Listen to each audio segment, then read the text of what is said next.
Hello guys, in this video I'm going to show you how to download the presentation in the Google Slides app.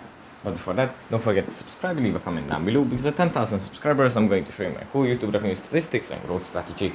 So without further ado, let's jump right into it. First you have to open up the Google Slides app. And here it opens up in this view. From here we just have to select the slide, select the presentation that we want to download, tap on the three dots next to its name, scroll down, then tap on download.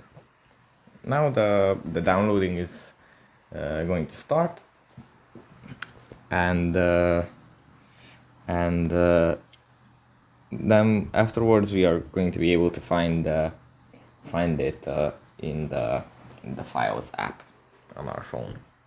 So yeah, that's pretty much it for this video. Hope it was helpful for you guys, and I'll see you in the next one.